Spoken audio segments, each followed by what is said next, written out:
성서의 마지막 기도라고 하는 요한계시록 22장 16절부터 21절의 말씀을 통해서 성서의 마지막 기도는 어떠한 기도인가, 그리고 우리의 신앙과 삶에 어떻게 적용해야 될 것인가를 알아보고자 합니다. 요한계시록은 우리가 묵시록이다 이렇게 이야기를 합니다. 그러나 요한계시록 역시 사도 요한이, 이 저자인 사도 요한이 7교회를 향해서 성령에 이끌려서 하늘에서 본 예수 그리스도를 통해서 본 환상, 장차 이루어질 일에 대해서 7교회에게 전하는 서신서입니다. 따라서 이 요한계시록은 요한계시록 1장 11절에 기록되어져 있는 것처럼 이 수신의 수신자와 왜 이 말씀을 기록했는지, 이 서신을 왜 쓰는지가 바로 기록되어져 있습니다. 그래서 요한계시록에 보면 사도 요한이 반모섬에서 환상을 보았다라고 하는 견해가 대부분이에요. 그러나 또 일부 견해 중에는 이 사도 요한이 에베소에서 본 서신서를 기록한 것으로 보는 견해도 있습니다. 어느 장소에서 기록을 했던 이 내용은 사도 요한이 성령에 이끌려서 본 환상 중에 경험한 예수 그리스도를 통한 장차 교회를 통해서 이루어질 하나님의 일들에 대한 증언이다라고 하는 것은 분명합니다.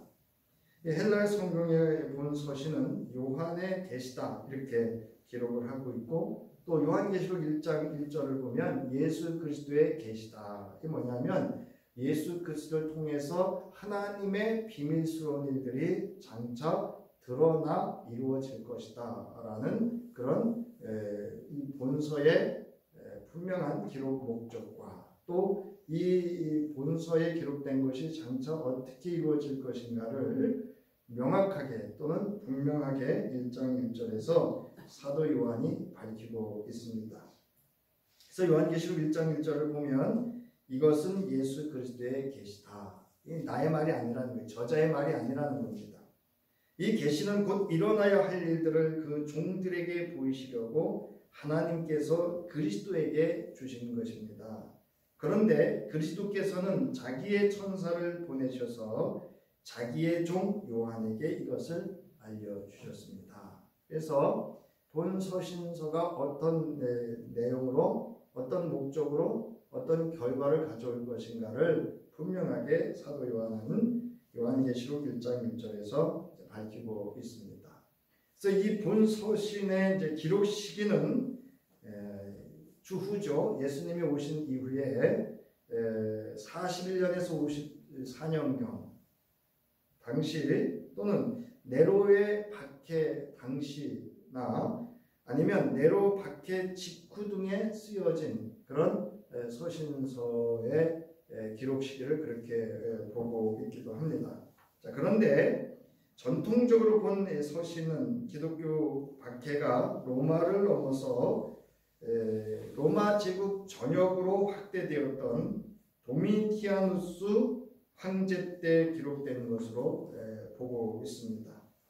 그래서 81년서부터 96년경 사이에 요한계시록이 기독교에 대한 로마 제국에 영향이 미쳐지는 모든 곳에 기독교로 향한 박해가 시작된 시기로 본 서신의 기록 시기로 보고 있습니다. 자, 또한 이 서신은 요한계시록 1장 9절부터 10절에 보면 예수 안에서 여러분의 형제요, 예수 안에서 환난과 그 나라와 인내에 여러분과 더불어 참여한 사람인 나 요한은 이렇게 얘기를 합니다. 그래서 이 본 서신서가 기록되게 된 배경을 여기서 사도 요한이 밝히고 있습니다. 하나는 환난이라고 하는 게 나오고요, 그 나라와 인내에 대해서 함께 참여했다라고 하는 것으로 이 서신서가 기록된 시기와 그 배경을 또한 알 수가 있습니다. 자, 본 서신은 예수 그리스도께서 재림하실 때에 발생할 인류 미래의 사건들을 보여주는 신약 성경의 유일한 묵시록 예언서이기도 합니다. 물론 복음서라든가 또는 바울 서신이라든가 또는 사도들의 서신 속에서도 예수 그리스도의 다시 오심에 대해서 증언을 하고 있고, 그러므로 성도가 어떠한 신앙의 태도와 삶을 살아야 되는지를 또한 증언을 하고 있는 것도 맞습니다. 그러나 이제 장차 이루어질 것에 대해서 보다 구체적이고 확증한 확신을 가진 예언서는 요한계시록이다, 이렇게 할 수가 있습니다. 근데 이 요한계시록에 대해서 많은 이단들이 이 요한계시록을 이용해서 내가 재림의 주다 이렇게 이야기를 하면서 많은 또 믿는 이들과 많은 사람들을 미혹하고 그들에게서 모든 삶을 피폐케 하는 그런 상황들이 일어나기도 합니다. 그래서 여러분 보면 재림의 주라고 하는데 그 재림의 주가 주인지 아닌지는요, 복음서에서 예수가 어떻게 사셨는지 그 예수의 존재와 그의 삶을 보면 재림의 주는 그렇게 살지 않습니다. 그러니까 우리는 그 미혹의 영에 속아서 왜곡되고 또 아주 그 잘못된 성서 해석에 미혹되어서 그들의 영혼과 삶이, 또 나아가서 가정과 모든 인생이 피폐해지고 또 정말 멸망에 이르는 그러한 상황들을 우리가 목격하기도 합니다. 따라서 이 복음서, 이 계시록은 보다 더 복음 중에 복음서라고 할 수가 있고요, 교회론 중에 교회론이라고도 할 수가 있고, 성도들이 어떠한 신앙과 삶을 살아야 되는지를 분명하고 명확하게, 그리고 창세기 1장부터 요한계시록 22장 15절까지 모든 일들이 함축되어져 있는 것이 요한계시록이다, 이렇게 할 수가 있습니다. 따라서 이제 요한계시록을 보면 예수 그리스도 안에 있는 예수 그리스도의 생명을 얻은 자들은 영원한 하나님의 거룩한 성에서 생명나무와 생명수를 먹고 마시며 영원한 영생을 누리게 될 것이고, 하나님을 대적하고 그들을 핍박했던 하나님의 백성을 핍박했던 자들에게는 멸망과 영원한 지옥의 형벌에 처해지는 내용이 기록되어져 있는 하나님의 공의와 또 정의가 온전히 실현되어진 내용으로 기록되어져 있습니다. 자, 오늘 본문의 내용은요, 요한계시록 저자인 사도 요한이 본 환상을 이제 이 환상의 계시를 마무리하는 그러한 내용입니다. 이제 이 모든 계시를 보고 듣고 기록한 요한에게 이제 예수께서 마지막 당부의 말씀을 전합니다. 그 내용 중의 핵심은 때가 가까이 왔으니 내가 속히 가겠다는 거예요. 우리가 이제 22장 전체를 안 읽었습니다만은 반복해서 내가 속히 가겠다, 이런 말씀을 두 번에 거쳐서 이렇게 강조해서 명확하게 말씀을 하시고 있습니다. 자, 이에 대해서 저자 사도 요한은 아멘 보십시오, 주 예수님이라고 하는 주의 말씀에 응답을 하는 내용입니다. 그리고 마지막 21절에 보면 주 예수의 은혜가 모든 자에게 있을지어다 아멘 하는 축복을 비는 기도를 하고 있는 것으로 요한계시록이 이제 맞춰지게 됩니다. 자, 언약의 하나님이 주신 계시록 예언의 말씀은 반드시 속히 되어질 일이다 라고 요한계시록은 1장부터 마지막 장에 이르기까지 7번에 거쳐서 반복해서 강조하고 있습니다.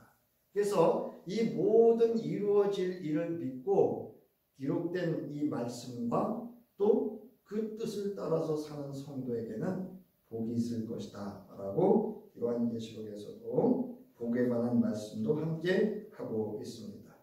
자, 종말에 임박한 계시록의 핵심 모티프로서 서론에서도 첫 시작에서 언급했거니와 결론 부분에도 무려 4번이나 반드시 속히 되어질 일이고 예수 그리스도의 재림이 이루어질 것이다라고 이렇게 반복해서 말씀을 하고 있습니다. 그래서 중요한 점은 임박한 재림의 때가 언제인가를 정확하게 아는 것이 아닙니다. 그러니까 여러분, 요한계시록을 잘못 해석하는 건 뭐냐면요, 때를 말하면 그건 잘못 해석하는 거예요. 뭐 언제 어느 때 무슨 일이 일어나고 이러면 요한계시록을 잘못 해석하고 있는 겁니다. 그러니까 여러분, 그런 데는 속지 마세요. 이건 세대주의적 성경 해석이 모든 게 잘못된 건 아니에요. 그렇지만 세대주의적인 성경 해석이 이단들이 되어지는 과정이 그 세대주의 해석을 반영하고 있기 때문에 우리가 경계해야 되는 해석 중에 하나이기도 합니다. 그래서 우리가 이제 재림의 때가 언제인지 이거는 성서에 예수님도 언급하지 않았습니다. 재림의 때를 아는 것은 우리에게 속한 일이 아니라 하늘의 천사에게, 심지어는 예수 그리스도에게도 감추어져 있는 일입니다. 이에 중요한 것은 그리스도의 재림을 앞두고 가져야 되는 성도들의 신앙의 태도와 삶의 방식입니다. 마태복음 24장 36절에도 그날과 그 시각은 아무도 모른다. 하늘의 천사도 모르고 아들도 모르고 오직 누구만이 아신다고요? 하나님만이 아신다. 또한 사도행전 1장 6절부터 7절에서 사도들이 예수께 물었습니다. 주님께서 이스라엘에게 나라를 되찾아 주실 때가 바로 지금입니까? 승천을 앞둔 예수 그리스도에게 물었습니다. 그러자 예수께서 그들에게 말씀하셨습니다. 때나 시기는 누구에게 있다? 아버지께서 아버지의 권한으로 정하신 것이니 너희가 알 바가 아니다. 그러나 여러분, 이단들 보세요. 때를 중요시 여깁니다. 그래서 이때 헌금해야 되고요. 이때 충성해야 되고요. 이때 이단한 교주한테 잘해야 되고요. 이는 오늘 본문 아멘 오십시오 주 예수님, 주 예수의 은혜가 모든 사람에게 있기를 빕니다. 아멘에서도 알 수 있듯이 그 태도는 주의 말씀에 아멘으로 시작해서 아멘으로 그 말씀을 믿고 지키는 데 있는 겁니다. 여러분, 때가 중요한 게 아니고 뭐라고요? 아멘으로 주의 말씀을 붙잡고 그 말씀대로 살면서 그 말씀이 온전히 하나님께서 정하신 때가 되어지면 이루어질 것이라고 믿고 아멘으로 화답하는 그 믿음의 태도와 신앙의 삶의 방식에 있습니다. 요한계시록 1장 3절에도 이렇게 기록하고 있습니다. 이 예언의 말씀을 읽는 사람과 듣는 사람들과 그 안에 기록되어 있는 것을 지키는 사람들은 복이 있습니다. 그 때가 뭐 했기 때문에? 가까이 왔기 때문이다. 그러나 이제 이 이야기는 뭐냐면 예수 그리스도가 이 땅에 오심으로 예수 그리스도 하나님의 새로운 통치가 이 땅에 이루어지기 시작했다. 곧 도래할 것이다 라고 하는 겁니다. 요한계시록 22장 7절에도 부하라 내가 곧 오겠다 하신 주의 말씀을 기억하여라. 이 책에 기록된 예언의 말씀을 지키는 사람들은 복이 있다라고 말씀하고 있습니다. 여기서 요한계시록에서 이 복을 7번 언급하고 있습니다. 자, 이제 본문 알아보기 및 적용하기인데요. 자, 오늘은 기도란 무엇이고 이 기도의 태도, 기도를 드리는 자의 태도가, 신앙의 태도가 무엇인지를 알아보면서 우리 각자의 신앙생활에 적용해 보고자 합니다. 자, 오늘 본문에 보면 아멘 오십시오 주 예수님, 주 예수의 은혜가 모든 사람에게 있기를 빕니다. 아멘이란 저자의 기도에서 우리는 이것을 알아보고 적용해 보고자 합니다. 그래서 22장 20절 하반부와 21절이 바로 신약 성서의 마지막 기도다라고 할 수가 있습니다. 자, 그러면 기도란, 그리고 그의 태도는 뭐냐 하면, 첫 번째로 기도란 주의 뜻대로 구하는 것이 기도입니다. 그리고 이에 따른 기도자의 태도는 주의 뜻대로 순종하는 데 있습니다. 따라하시기 바랍니다. 주님의 뜻대로 기도하고 주님의 뜻대로 순종하는 것, 이게 마지막 기도입니다. 예수 그리스도의 마지막 말씀은 내가 진실로 속히 오리라 하셨습니다. 이에 대하여 저자인 사도 요한은 아멘 오십시오 주 예수님이라고 즉시 주님의 뜻에 순종합니다. 왜 이게 주님의 뜻인가 하면은요, 그 때를 정확하게 알 수 없기 때문에 주님의 뜻이라 할 수 있습니다. 이처럼 기도란 주님의 뜻에 순종하는 것입니다. 대부분 기도란 나의 뜻을 하나님께 아뢰어 이를 관철하려고 하는데 있다고 여깁니다. 나는 기도했더니 하나님이 이렇게 응답해 주셔가지고 나는 복을 받았어. 마치 자신이 하는 기도는 자신이 하는 그 뜻대로 이루어져서 하나님의 원하시는 것보다 내 뜻대로, 내가 원하는 대로, 내가 바라는 대로 이루어진 것이 기도 응답의 아주 좋은 결과라고 생각하지만, 성서의 마지막 기도에 있어서의 기도란 주님의 뜻대로 구하는 기도입니다. 그리고 주님의 뜻대로 이루어지는 것에 순종하는 것이 기도입니다. 기도란 이처럼 나의 뜻을, 나의 목적을 기어이 이루어내려고 하는 데 있는 것이 아닙니다. 온전히 하나님의 뜻에 순종하는 것입니다. 찬송가 549장에 보면 내 주여 뜻대로, 저는 이 찬송 부를 때마다 사실은 너무 부끄럽습니다. 3절의 가사를 보면 내 주여 뜻대로 행하시옵소서, 내 모든 일들을 다 주께 맡기고 저 천성 행하여 고요히 가리니 살든지 죽든지 뜻대로 하소서. 아멘. 우리 과연 이런가요? 제가 앞서 광고에도 말씀드렸습니다만 지방에 강사 하나 세웠는데도 뭐 그렇게 다 하나님께 맡기고 주의 뜻을 구하면 되죠. 이렇게 하면 강사의 권위가 떨어진다는 둥, 그러면 누가 오겠냐는 둥, 왜 당신이 하나님을 부르세요? 과연 우리는 이 찬송의 가사대로 주의 뜻이 내가 살든지 죽든지 내게 이루어지기를 바라고 여러분 기도합니다. 예수께서 십자가의 모든 순환과 죽음을 당하기 전 그 밤에 제자들과 함께 겟세마네 동산에서 기도하셨습니다. 마가복음 14장 36절에 보면 예수께서는 이렇게 기도하셨습니다. 아버지께서는 모든 일을 하실 수 있으시니 내게서 이 잔을 거두어 주십시오. 그러나 내 뜻대로 하지 마시고 아버지의 뜻대로 하여 주십시오. 그러나 여러분 35절에 보면 이렇게 기도하고 있습니다. 한수만 있으면 이 시간이 자기에게서 비껴가게 해달라고 기도하셨다. 처음에는 예수께서도 자신의 원대로, 자신의 바람대로 되어지기를 바랬어요. 그러나 궁극적인 예수의 기도는 내 뜻대로 하지 마시고 누구의 뜻대로요? 아버지의 뜻대로 하여 주옵소서. 그러니까 여러분들이 기도 다 하신 다음에 반드시 해야 되는 기도가 하나 있습니다. 따라하시기 바랍니다. 내 뜻대로 하지 마시고 아버지의 뜻대로 하여 주옵소서. 이 기도는 여러분 꼭 하셔야 돼요. 그러니까 모든 기도를 하실 때, 저도 앞으로 참조해서 공적 기도에도 넣겠습니다만은 우리 주기도에도 있잖아요. 반드시 내 뜻대로 마옵시고 아버지의 뜻대로 되어지기를 바라는 기도를 해야 합니다. 여러분, 아브라함이 이삭을 데리고 하나님께서 지시하신 모리아 땅으로 가서 하나님께서 일러주신 산에 이르러 이삭을 번제로 드릴 수 있었던 것도 바로 내 뜻대로 마옵시고 누구의 뜻대로? 하나님 뜻대로 하세요 라고 하는 아브라함의 기도의 태도가, 자세가 있었기 때문입니다. 사랑하는 성도 여러분, 내가 기도하는 대로 하나님께서 다 이루어지는 것이 기도의 응답입니까? 아니면 내가 바라는 대로 내 뜻대로 되어지지 않고 하나님의 뜻대로 이루어지는 것이 응답입니까? 이처럼 기도란 내 뜻대로 구하였을지라도 하나님의 뜻대로 이루어지기를 바라는 것이니 예수께서 제자들에게 가르쳐 주셨던 기도의 본에서도 내용에서도 우리는 알 수가 있습니다.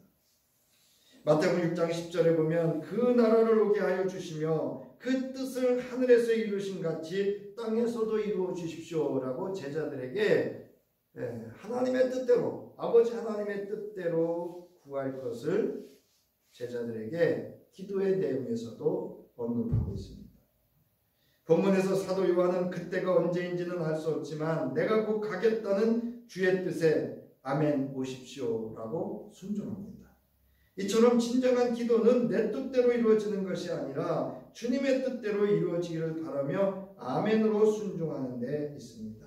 다 함께 하시기 바랍니다. 아멘. 아멘. 내 뜻대로 마옵시고 아버지의 뜻대로 되는 것에 우리는 아멘으로 순종할 수 있어야 합니다. 오늘 여기 잠깐 아멘에 대해서 언급을 하고 있습니다만은 여기는 우리는 그냥 아멘 하니까 한 번 끝나는 게 아니고 두 번 하고 있잖아요. 이거는 아주 그 사도 요한의 강렬한 하나님을 향한 확신과 소망을 표현하는 그런 아멘의 표현입니다. 그다음에 두 번째로 주의 말씀에 응답하는 것입니다. 따라하시기 바랍니다. 주의 말씀에 응답하는 것이 기도이다. 이 모든 계시를 증언하시는 분이 이렇게 말씀하셨습니다. 그렇다 내가 곧 가겠다. 아멘 보십시오. 주 예수님. 사도 요한은 주의 말씀에 아멘으로 응답하였습니다. 즉 주께서 말씀하신 대로 응답하였습니다. 오십시오. 주 예수님. 이게 이제 아람어로 따라하세요. 마라나타. 마라나타가 이 아람어로 마라나타.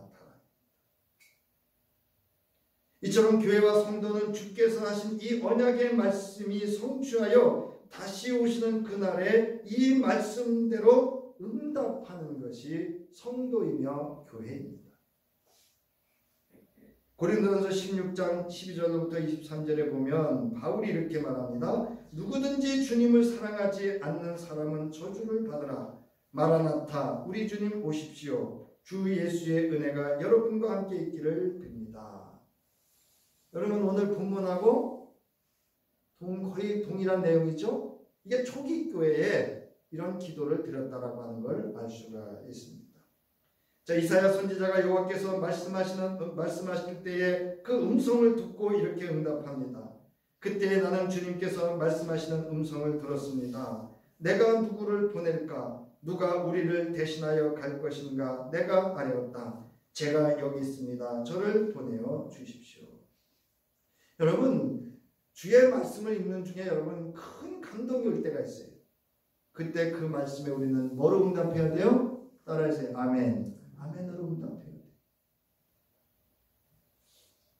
선지자 이사야는 주의 말씀 즉 음성을 듣는 즉시 응답하였습니다. 이처럼 기도는 주의 말씀 즉 음성을 듣는 즉시 그 말씀에 응답하는 것입니다.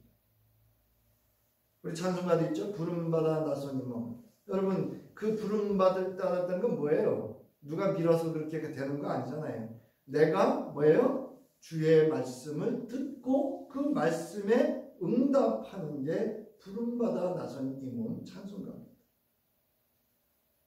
우리는 하나님의 말씀인 성경을 읽기도 하고 듣기도 합니다. 그런데 과연 우리는 그 말씀에 응답하고 있는가 하는 겁니다. 왜 우리의 신앙은 조금만 바람이 불면 흔들리고 무너지고 시험에 들고 실족하여 넘어져 실패합니까? 말씀에 아멘으로 응답하는 삶이 아니기 때문에 그렇습니다. 내 안에 예수 그리스도가 영인 성령이 내 안에 존재하고 그 말씀이 내 안에 있으면 여러분 평가하거나 판단하지 않습니다. 동일한 장소에서 동일한 행위를 했는데요. 어떤 사람은 은혜 받았다 그러고요. 어떤 사람은 그렇게 하면 안 된다는 거예요. 어떤 사람은 온전히 그 말씀을 붙잡고 수용하면서 은혜 받는데요. 어떤 사람은 자기 잣대를 딱 가지고 평가하는 거예요. 그러니까 은혜가 될 리가 없죠. 여러분 하나님의 말씀은 더하지도 말고 빼지도 말고 오늘 본문에서처럼 있는 그대로 그 말씀에 아멘으로 응답할 수 있기를 바랍니다. 그게 신앙이에요. 내 생각, 세상의 이치와 상식이 때문에 상식에 맞지 않아도 주의 말씀이 그렇다면 믿는 게 신앙이죠. 마태복음 7장 24절부터 27절에 말씀하시잖아요. 그러므로 내 말을 듣고 그대로 행하는 사람은 반석 위에다 자기 집을 지은 슬기로운 사람 같다고 할 것이다.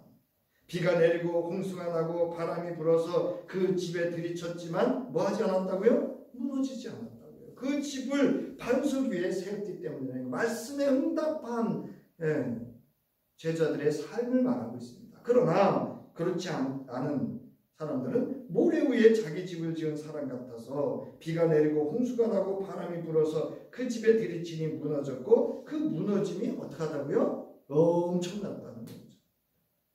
여러분 나 하나 시험 들어서 여러분 교회 안 나오고 거기 끝나는 거 아니에요. 그 여파가 보이지 않게 영향을 미칩니다.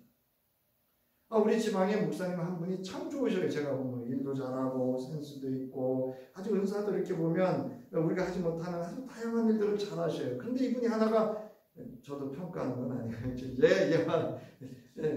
딱 한 가지가 뭐냐면 어떤 일을 하고 나면은요 그 지방 행사 뭐 쭉 보면 좋은 일이 있는데 분명히 그 중에 하나를 딱 집어내. 그러니까 안 된 거를 얘기를 해요. 이제 어느 날 좋게 권면했어요. 목사님 그렇게 하시면 그 일에 참여했던 사람들 에너지를 뺍니다. 사람이 모든 일을 10사람이 모여서 해도요 아무리 지혜를 보아도요 사람이 하는 일은 뭐가 있어요? 항상 빠지는 일이 있어요. 100점짜리 없습니다. 그래서 우리 여러분 하나님의 일은 누가 100점 되게 하셔야 돼요? 누가 열매를 거두게 하셔야 돼요? 하나님이 하셔야 돼요. 여러분 곡식도 우리가 하죠. 거름 주고 뭐 이렇게 하고 땅이 좋고 아무리 좋아도 하나님이 돕지 않으면요 열매 없습니다. 우리는 기도할 때마다 나의 기도 즉 나의 말을 들어달라고 합니다. 그러나 주의 말씀과 주의 음성에는 귀 기울여 듣지 않습니다. 즉 주의 말씀에 응답하려고 하지 않습니다. 여러분 기도를 진정으로 하는 사람은 이렇게 간증합니다. 내가 그때 기도했더니 내가 이런 말씀을 받았어. 내가 이런 음성을 들었어. 이런 성령의 은사를 체험했어 라고 합니다. 그러지 않은 사람은 자기 자랑이야. 그냥 기도도 자랑이야. 여러분 기도는 자랑이 아니라 응답인 줄 믿으시기 바랍니다. 성서에 기록된 하나님의 사람들 주의 말씀에 응답하는 이들이었습니다. 즉 기도에 응답받는 하나님의 사람들은 하나님 말씀에 응답하는 사람들이었습니다. 이것이 성서가 말하는 믿음이며 기도의 궁극적인 목적입니다. 바로 모세가 그러한 사람이었습니다. 그는 주 앞에 어떤 상황에서도 먼저 기도했습니다. 그리고 주의 말씀을 듣고 응답했습니다. 그러므로 모세를 통하여 바로의 통치로부터 벗어나 하나님의 통치를 받으며 광야에서의 40여 년간의 이스라엘 백성들, 하나님의 백성을 인도할 수 있었던 겁니다. 여러분 좋은 담임 목사, 좋은 목사는 누군지 아세요? 주의 성도들을 말씀으로 인도하는 목사인 줄 믿으시기 바랍니다. 주의 성도들을 말씀으로 세우고요. 말씀으로 인도하고 말씀이 양식이 되게 하시고요. 말씀 위에 굳게 서게 하고 말씀으로 성숙하고 말씀으로 하나님과 가까이 할 수 있도록 하는 지도자가 좋은 지도자예요. 예수께서 승천하시자 이를 목격한 이들 중에 예수의 말씀에 응답하여 저희는 모여 저녁 기도하기에 힘을 썼습니다. 그때 그곳에 예수께서 보내주시겠다 약속하셨던 보혜사 성령께서 권능과 충만함으로 임재하는 것을 크고 놀랍도록 체험하게 되었습니다. 여러분 기도도요. 내 기도 제목 붙들고 기도하는 거하고요. 말씀 붙잡고 기도하는 거 다릅니다. 여러분 기도하실 때도 주의 말씀을 붙잡고 그 말씀에 응답하며 기도해 보세요. 오순절에 임했던 성령의 크고 놀라운 역사가 경험되어질 줄 믿으시기 바랍니다. 말씀 붙잡고 기도해 보세요. 또한 모세가 또한 어떤 상황에 부딪힐 때마다 먼저 주 앞에 무릎을 꿇었습니다. 그리고 주의 말씀을 듣고 즉시 주의 말씀대로 응답했습니다. 이처럼 여러분 기도하는 자는 주의 말씀과 응답을 듣게 되어져 있습니다. 야고보도 그런 말씀을 하잖아요. 시험에 들지 않게 하기 위해서 뭐가 부족하거든? 지혜가 부족하거든 후히 주시고 꾸짖지 아니하시는 하나님 앞에 뭐 하라고요? 구하라고요. 그럼 지혜가 뭐냐면 여러분 말씀입니다. 여러분 기도할 때 말씀 받는 훈련을 하세요. 아멘? 네, 주의 말씀을 받고 아니면 주의 말씀을 읽고 말씀을 붙잡고 기도해 보세요. 기도할 때 주의 말씀 또는 주의 음성이 들려지면 그 말씀에 아멘으로 응답하는 것이 진정한 기도입니다. 하나님께서는 우리의 기도에 말씀으로 응답하시기 때문입니다. 교회와 모든 성도 위에 주 예수의 은혜가 있기를 진실로 바라는 것이 기도이고 기도자의 태도여야 합니다. 요한계시록 22장 21절을 보면 주 예수의 은혜가 모든 사람에게 있기를 빕니다. 아멘. 사도 요한은 이제 주 예수의 은혜가 모든 사람에게 있기를 기도하였습니다. 주의 말씀대로 주의 뜻대로 자신이 본 그대로 들은 그대로 반드시 이루어질 것을 확신하고 아멘으로 본 서신을 마무리하며 모든 성도 위에 주 예수의 은혜가 있기를 위해서 기도하였습니다. 여러분, 우리가 늘 기도할 때 앞서 말씀드렸듯이 어떻게 기도해야 된다고요? 내 뜻대로 마옵시고 누구의 뜻대로? 하나님의 뜻대로 되어지기를 기도하시고, 또 마지막으로 기도할 때는 이 모든 주 예수의 은혜가 누구 위에? 모든 성도 위에도 있기를 위해서 기도할 수 있기를 바랍니다. 요한계시록의 수신자들은 예수 그리스도를 믿는 믿음을 지키기가 여러분 녹록지 않은 상황이었습니다.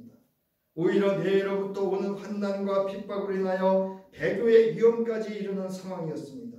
이 같은 어려운 상황과 환경은 오늘도 마찬가지예요. 여러분, 내용만 다를 뿐이에요. 그러므로 우리는 나 자신의 믿음뿐만 아니라 믿음의 공동체인 성도 간 서로 돌아보며 주의 은혜가 그들 모두 위에 있기를 진실로 바라고 모든 성도를 위해서 기도해야 됩니다. 제가 감자가 되니까 좋은 점이 하나 있어요. 모든 춘천 남지방의 32개 교회에 속한 성도는 다 누구의 성도다? 예? 감리사 성도 아니에요, 여러분. 하나님 앞에 모든 주의 성도인 줄 믿으시기 바랍니다. 제가 언제 한번 여쭤봤죠. 거드립교회 권사님하고 석사교회 권사님이 같은가요, 다른가요? 한번 물어봤어요. 여러분, 같아요, 달라요? 같습니다. 감리의 교리와 장정에 따라 권사로 그 직임을 받은 건 어느 교회 어느에 속해 있어도 여러분 예수 그리스도의 백성이고 예수 그리스도로부터 부여받은 직임입니다. 동일합니다. 여러분, 나의 기도하기도 쉽지 않은 상황에 누구를 위해 기도하겠습니까? 그러나 사도들은 주의 말씀을 따르는 이들을 위하여 깨어 기도했습니다. 먼저 바울은 고린도후서 1장 2절에서 다음과 같이 기도하였습니다. 우리 아버지 하나님과 주 예수 그리스도께서 내려주시는 은혜와 평화가 여러분께 있기를 빕니다. 그런가 하면 베드로는 이렇게 교회와 성도를 위하여 권면하고 있습니다.